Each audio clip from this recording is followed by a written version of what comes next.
আসসালামু আলাইকুম। আজকে আমি এই 5টা খাসি মাপ নিব, কতটুক মাংস আছে খাসি 5টা, এবং বাজারে তুলবো কোরবানির সামনে। আর বাজারে তুললে আমি সঠিক দামটা যে মানুষের কাছে চাইতে পারি, আর কোনোভাবেই যাতে না ঠকি আর কি।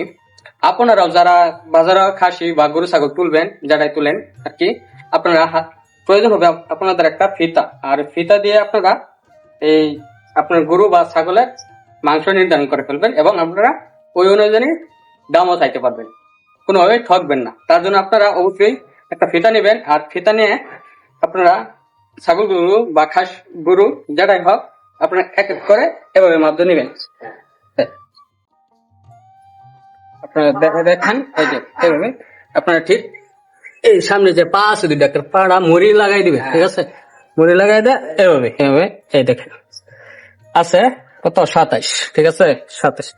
আর এই দিকটা আপনারা ধরবেন, এই যে এখানে দেখবেন হাড় আছে, ঠিক আছে? পায়ের যে এই দিকে সামনে গলার এখান থেকে আপনারা ফিতাটা টান দিবেন, দেখেন। আর একেবারে পিছন সাইজ পর্যন্ত আছে ধরেন 21 লাগে 20 ধরি, আচ্ছা 20 আর আপনার এন্দা 27, ঠিক আছে? এখন আমি এটার কতটুক মাংস আছে এবং কতটুক চামড়া বড়ি শিং এখানে বাহির অংশ আর কি ওটি আমি দেখবো। তার জন্য আপনাদের ক্যালকুলেটর ব্যবহার করতে হবে। আমি দেখাই, আমরা ক্যালকুলেটরে চলে গেলাম। ক্যালকুলেটরে গিয়ে আপনারা আমি টাইপ করব, আমি সামনে বের নিয়েছিলাম 27 ইন্টু 27, আর আমি দৈর্ঘ্য নিয়েছিলাম 20 ইন্টু 20, কত হলো 14,580। এখন আমি এটারে ভাগ করবো 660 দিয়ে। এটা একটা সূত্র, অবশ্যই আপনারা জায়গায় অঙ্ক করেন, অঙ্কের একটা সূত্র থাকে, এটা হলো সূত্র, ঠিক আছে? এই সূত্র ভাগ করার পরে হলো 22 কেজি। টোটালে ছাগলটার ওজন আছে 22 কেজি।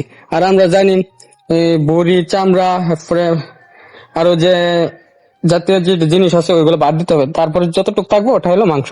তাহলে আমরা 60% থাকে মাংস আর 40% থাকে এই চামড়া বড়ি এইগুলো আর কি। তাই এখন আমি যদি এটাকে গুণ দেই 60 দিয়া, তাহলে কত দাঁড়াইলো পার্সেন্ট?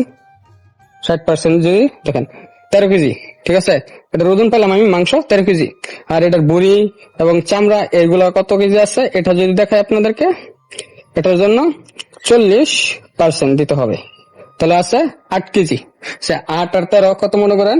21, এই 22 আর কি, প্রায় 22। আপনার স্কেল তুলে, আমার যেহেতু স্কেল নাই তাই আমি, ঠিক আছে? এখন আমি এই খাসির ওজনটা পেয়ে গেলাম।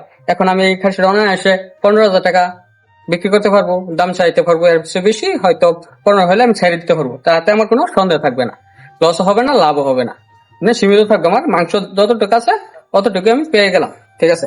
এখন আমি পরের খাসিটা মাপ দিব, তার জন্য আবার ফিতা ব্যবহার করতে হবে।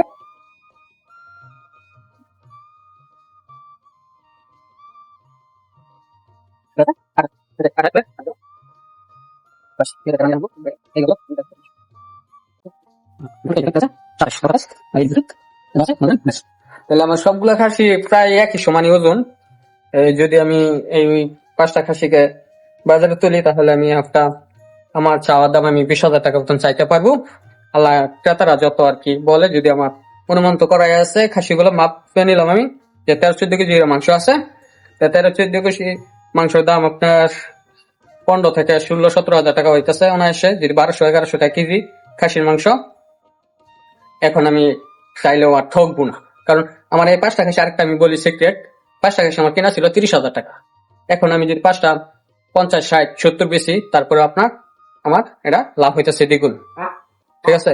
তাহলে এর করে আপনারা অবশ্যই বাজারে তোলার আগে আপনাদের গরু ছাগলকে এভাবে মেপে নিতে পারবেন। আমার যে আমি 70 একটাই গরু যাবে ছাগল এইভাবেই মাপাতে। আসসালামু আলাইকুম।